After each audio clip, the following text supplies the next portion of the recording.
अनंत यात्रा में आपका स्वागत है। आज हम बात कर रहे हैं वर्ल्ड मेंटल हेल्थ डे के बारे में। मेंटल हेल्थ एक ऐसा विषय है जो हमारे जीवन में बेहद अहमियत रखता है, फिर भी ज्यादातर लोग इसकी अनदेखी ही करते हैं। मेंटल स्ट्रेस, डिप्रेशन, एंजाइटी से लेकर हिस्टीरिया, डिमेंशिया, फोबिया जैसे कई मानसिक बीमारियां हैं जो पूरी दुनिया में तेजी से बढ़ रही हैं। कोरोना के इस दौर में तो सोशल डिस्टेंसिंग, आइसोलेशन के कारण ये समस्याएं और भी बढ़ गई हैं। ऐसे में मानसिक स्वास्थ्य के प्रति जागरूकता, ये विषय और भी ज्यादा प्रासंगिक हो गया है। पूरी दुनिया में 10 अक्टूबर को वर्ल्ड मेंटल हेल्थ डे के रूप में मनाया जाता है।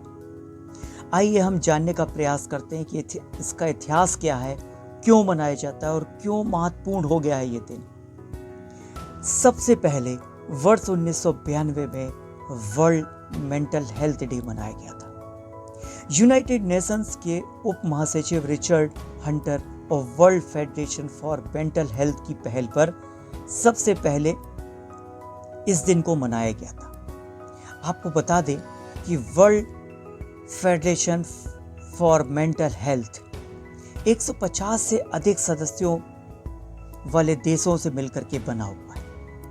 एक वैश्विक मानसिक स्वास्थ्य संगठन है। 1994 में संयुक्त राष्ट्र के तत्कालीन महासचिव यूजी ब्रांडी ने एक थीम तय कर दी थी, इस दिवस को मनाने की सलाह दी।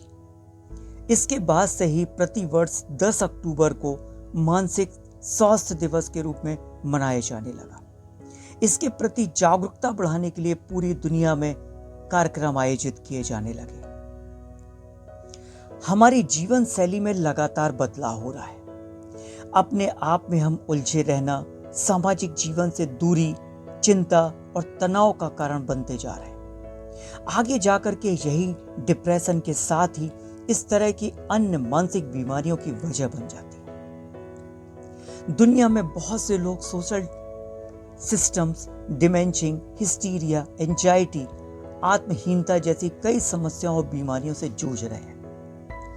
इसी तरह की मानसिक दिक्कतों को लेकर के लोगों के बीच जागरूकता फैलाने के मकसद से वर्ल्ड मेंटल हेल्थ डे मनाया जाता है। इसका मकसद है कि लोग मानसिक परेशानियों के प्रति जागरूक हों और समय रहते डॉक्टर सहायता ले सकें, क्योंकि लोग डॉक्टर के पास जाते नहीं, तो डॉक्टरी सहायता बहुत जरूरी है। साथ ही मानसिक परेशानियों से जूझ रहे लोगों की कठिनाई को उनके दोस्त, रिश्तेदार व समाज भी समझ सके।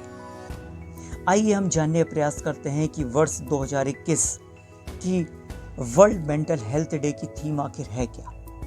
WHO के प्रेसिडेंट डॉक्टर इंग्रिड डेनियल ने विश्व मानसिक स्वास्थ्य दिवस 2021 के लिए एक थीम दी है। उस थीम की घोषणा इन्होंने करी है कि इस बार की थीम है एक असामान्य दुनिया में मानसिक स्वास्थ्य, mental health in an unequal world.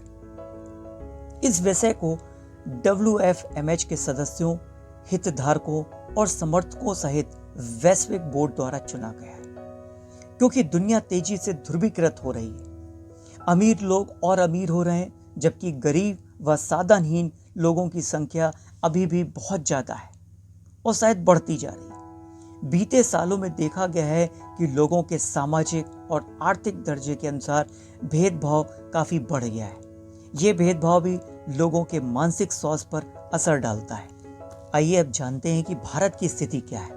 देखा जाए तो भारत की स्थिति भी बहुत अच्छी नहीं है।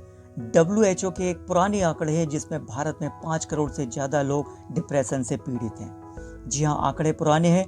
National institute of mental health and neuro science NIMS ने 2016 में देश के 12 राज्यों में एक सर्वेक्षण कराया, जिसके नतीजे सामने आए। उनके आंकड़ों के मुताबिक आबादी का 2.7% हिस्सा डिप्रेशन जैसे कॉमन मेंटल डिसऑर्डर से ग्रसित है, जबकि 5.2% आबादी कभी न कभी इस तरह की समस्या से ग्रसित हुई है।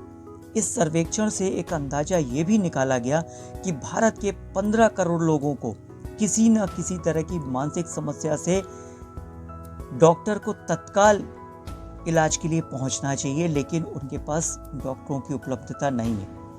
साइंस मेडिकल जर्नल लेंसेट की 2016 की रिपोर्ट के अनुसार भारत में 10 जरूरतमंद लोगों में से सिर्फ एक व्यक्ति को डॉक्टरी मदद मिलती है। मतलब 9 लोग ऐसे हैं जिनको की डॉक्टरी मदद नहीं मिल पाती। ये आंकड़े बताते हैं कि भारत में मानसिक समस्या से ग्रसित लोगों की संख्या बहुत तेजी से बढ़ रही है और आने वाले 10 सालों में दुनिया भर के मानसिक समस्या से ग्रसित लोगों की 1/3 संख्या सिर्फ और सिर्फ भारत में हो सकती है। जानकार ये आशंका जताते हैं कि भारत में बड़े स्तर पर बदलाव हो रहे हैं, शहर फैल रहे हैं, आधुनिक सुविधाएं बढ़ रही हैं, बड़ी संख्या में लोगों का गांव से पलायन हो रहा है। इन सब का असर लोगों के मन मस्तिष्क पर भी पड़ रहा है, लिहाजा डिप्रेशन जैसी समस्या के बढ़ने की आशंका बढ़ती जा रही है। डिप्रेशन से जुड़ा एक और वाकया 2015 में हिंदी फिल्म की अभिनेत्री दीपिका पादुकोण ने एक न्यूज़ चैनल के इंटरव्यू बताया था कि वे डिप्रेशन की शिकार हुई थी। उन्हें अभिनय के लिए काफ़ी प्रशंसा मिल रही थी, अवार्ड्स मिल रहे थे, लेकिन एक सुबह उन्हें लगा कि उनका जीवन दिशाहीन हो गया है। वो फील करती थी कि और बात बात पर रो पड़ती थी, कुछ उनको बुरा लग रहा था। तो ये एक डिप्रेशन की मन स्थिति थी जिससे कि वो गुजरी। मनोचिकित्सक बताते हैं कि किसी भी काम में मन न लगना, शरीर में कोई बीमारी न होने के बावजूद थकान महसूस करना, नींद आते रहना, बहुत चिड़चिड़ापन, गुस्सा या रोने का मन करना, ये सभी डिप्रेशन के एक लक्षण है। वहीं बच्चों के व्यवहार में अचानक बदलाव, स्कूल जाने के लिए मना करना, गुस्सैल हो जाना, आलसी हो जाना या बहुत रिएक्ट करना, ये सभी लक्षण एक डिप्रेशन के हैं। अगर ये सभी लक्षण लगातार 2 हफ्ते तक बने रहते हैं तो इस बीमारी की ओर इशारा है कि अब आपको डॉक्टर के पास तुरंत जाना चाहिए। विश्व स्वास्थ्य संगठन WHO का मानना है कि दुनिया भर में 10% गर्भवती महिलाएं और बच्चा पैदा करने के बाद 13% महिलाएं डिप्रेशन से गुजरती हैं। वहीं विकासशील देशों में आंकड़ा बहुत ऊपर है, जिसमें 15.6% गर्भवती और 19.8% डिलीवरी के बाद डिप्रेशन से गुजर चुकी हैं। बच्चे भी डिप्रेशन का शिकार हो रहे हैं। भारत में 0.3 से लेकर 1.2% बच्चे डिप्रेशन से घिरे रहते हैं और अगर इन्हें समय रहते डॉक्टरी मदद नहीं मिलती है तो सेहत और मानसिक स्वास्थ्य संबंधी जटिलताएं बढ़ती रहेंगी। माना जा रहा है कि सोशल मीडिया ने ज़्यादा बुरी स्थिति खड़ी कर दी है। ज़्यादातर बच्चे इसका शिकार हो रहे हैं। युवा उदासीन, आत्मविश्वास में कमी, गुस्सा, चिड़चिड़ापन, महिलाएं थकान, घबराहट, अकेलापन की समस्याओं से जूझ रही हैं। डॉक्टरों का कहना है कि सोशल मीडिया में किशोरों या युवाओं को डिप्रेशन की ओर ले जाना एक आम कारण बन गया है, क्योंकि सोशल मीडिया पर आपकी पोस्ट या फोटो को लाइक या डिसलाइक किया जाता है या कोई एक्सप्रेशन न आना आपको रिजेक्ट या डिजेक्ट होने का एहसास दिलाता है, जिससे एक तरह से भावनात्मक बोझ बढ़ जाता है।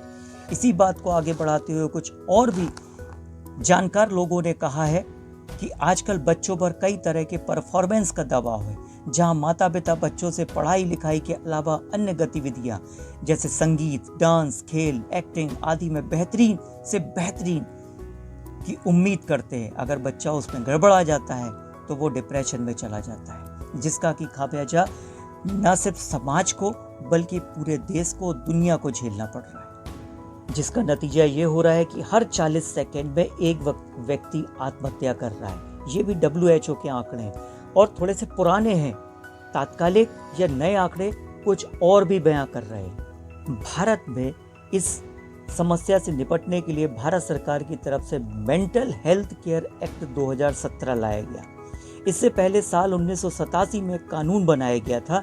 नए कानून के तहत केंद्र सरकार ने दिमागी रूप से बीमार व्यक्तियों के अधिकार देने की बात की है, तो ये एक अच्छी पहल है। साथ में जानकारों का मानना है कि हमको सबसे पहले ग्रामीण क्षेत्रों की परवरिश करना चाहिए, बहुत अच्छे से वहाँ पे जागरूकता फैलानी चाहिए ताकि वो लोग पलायन न कर सकें। यदि पलायन नहीं होगा तो शहरों का निर्माण कम होगा। जब शहरों का निर्माण कम होगा तो अपने आप डिप्रेशन जैसी बीमारियां, इस तरह की बीमारियों से लोग